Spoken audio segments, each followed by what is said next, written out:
Lecture du livre de Jasher ou le livre du juste. Lecture de la section Païchlak, livre de la Genèse. Chapitre 34. Or, le nombre de ceux qui avaient reçu la circoncision dans la ville était de 645 hommes et 276 enfants. Mais Idésem, fils de Farad, père des morts, et ses 6 frères n'avaient pas écouté la voix de Sichem et des morts pour se circoncire, car ils avaient du mépris pour la proposition des fils de Jacob. Ils étaient très irrités de ce qui s'était fait et de ce que les gens de la ville n'avaient pas voulu se laisser dissuader par eux.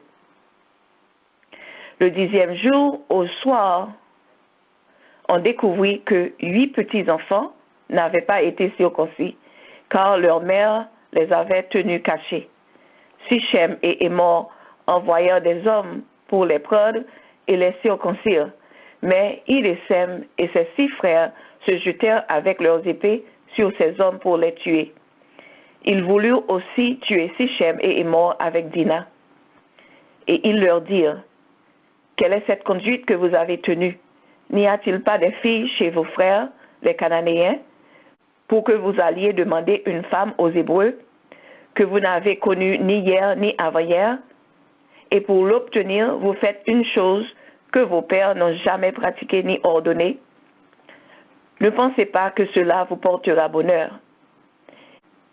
Et que répondrez-vous à vos frères, les Cananéens, lorsque demain, ils viendront vous demander compte de cette chose étrange que vous avez faite pour l'amour d'une fille des Hébreux? Où fuirez-vous pour cacher à jamais votre honte? Quant à nous, nous ne pouvons pas supporter plus longtemps la chose indigne que vous avez faite.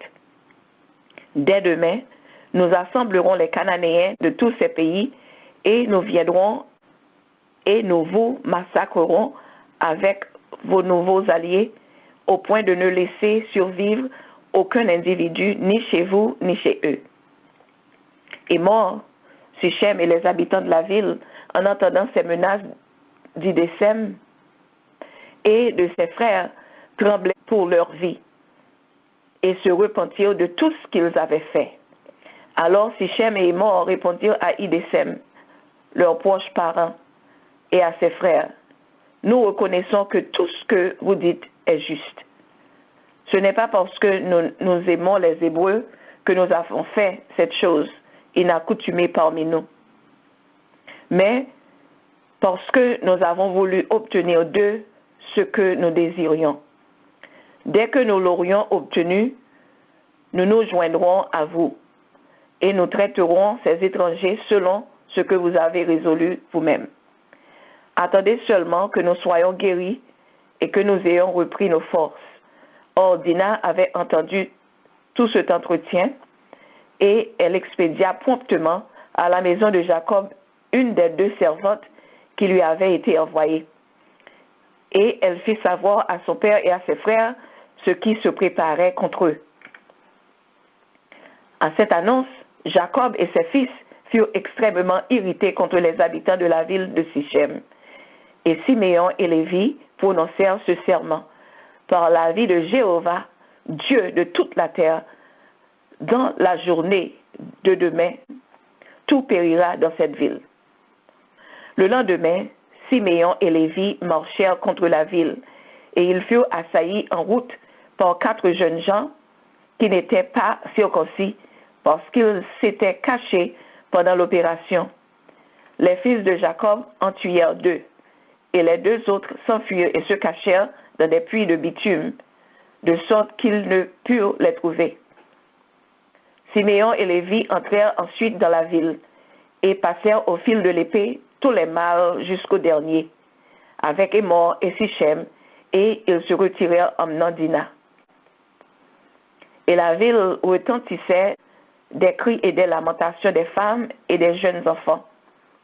Les fils de Jacob revinrent ensuite pour enlever tout le butin de la ville et de ses dépendances. Pendant qu'ils réunissaient les dépouilles, voici environ 300 femmes qui les leur disputèrent et leur lançait des pierres. Mais Siméon se porta contre elles et les passa tous au fil de l'épée. Il rejoignit ensuite Lévi. Et ils emmenèrent aussi tout le bétail, ainsi qu'un certain nombre de femmes et d'enfants, et ils arrivèrent triomphants auprès de leur père.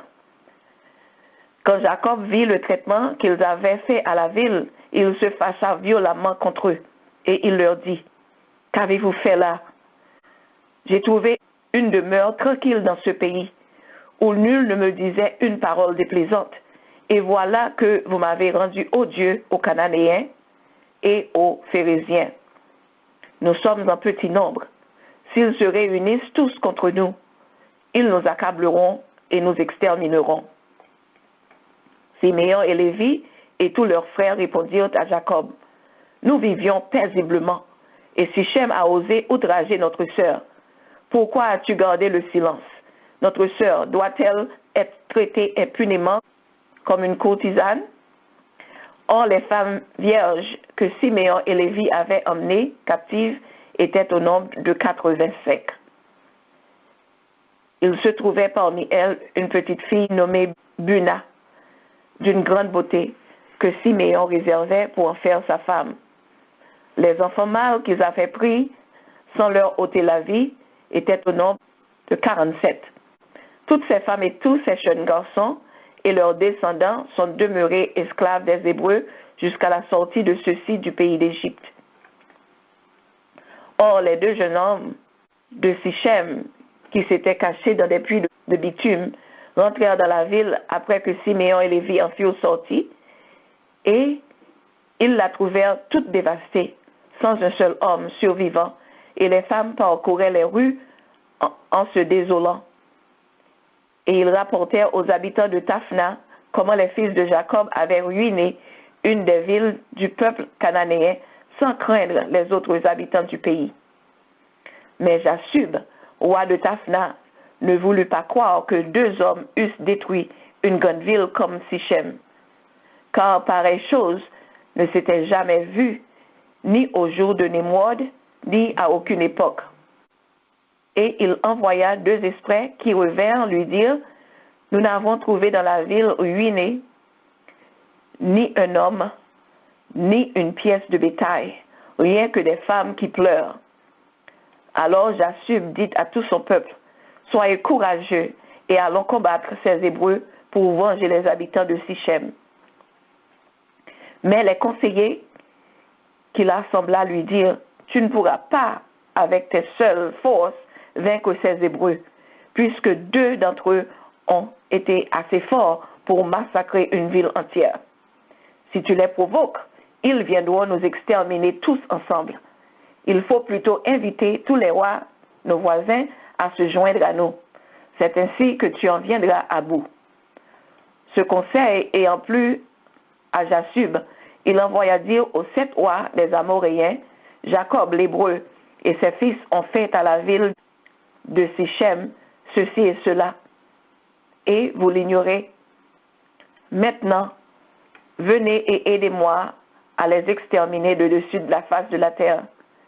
Les rois frappés de l'action des fils de Jacob arrivèrent avec toutes leurs troupes, formant ensemble une armée de 10 000 hommes, tirant l'épée, afin de marcher contre les enfants de Jacob. À la nouvelle qu'il en eut, Jacob fut effrayé et troublé, et il renouvela ses reproches contre Siméon et Lévi, mais Juda lui répondit, « La vengeance de mes frères a été juste. Que crains-tu? C'est Jéhovah notre Dieu qui a livré en leur puissance la ville de Sichem à cause qu'elle était coupable. C'est aussi lui qui abattra devant nous tous les rois cananéens pour que nous les châtions de la même manière. Calme-toi, aie confiance en Jéhovah notre Dieu et prie-le pour nous, afin qu'il nous assiste, qu'il nous protège et qu'il fasse tomber nos ennemis devant nous. » Après cela, Juda ordonna ceci à un des serviteurs de son père, « Va, observe où campent les rois ennemis avec leurs troupes. » Le serviteur monta sur la pente de la montagne de Sion, et il vit de loin l'armée des rois se tenant dans la campagne. Et il revint annoncer à Juda, voici que les rois tiennent la campagne avec des troupes nombreuses comme le sable du bord de la mer. Juda dit à Siméon et à Lévi et à tous ses frères, prenez courage et soyez des valeureux guerriers, car Jéhovah notre Dieu est avec nous et vous n'avez rien à craindre. Levez-vous, prenez chacun vos armes et allons combattre ces incirconcis. Et tous, grands et petits, s'armèrent, les 11 fils et tous les serviteurs de Jacob. Les serviteurs d'Isaac, armés de toutes pièces, vinrent aussi d'Hébron pour se joindre à eux, et ils étaient en tout 112 combattants. Et Jacob marchait avec eux. Cependant, les enfants de Jacob envoyèrent à Hébron, Kiriath-Arbé, dire à Isaac, fils d'Abraham leur père, prie pour nous, Jéhovah notre Dieu, afin qu'il nous sauve de la main des Cananéens qui viennent pour nous attaquer et qu'il les abatte devant nous. Et Isaac se mit en prière et il conclut en ces mots. Maintenant, ô Jéhovah Dieu, Dieu de toute la terre, rends vain le conseil de ces rois, que la terreur de mes enfants tombe sur eux et qu'ils n'aient pas le cœur de les combattre. Abaisse leur orgueil et qu'ils s'en retournent sans oser approcher de mes enfants, car tu es assez puissant pour opérer de ces choses.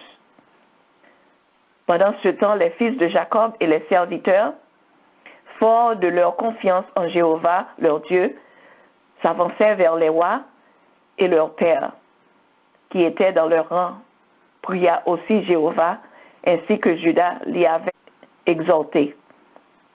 Et il priait dans les termes de la prière de son père Isaac.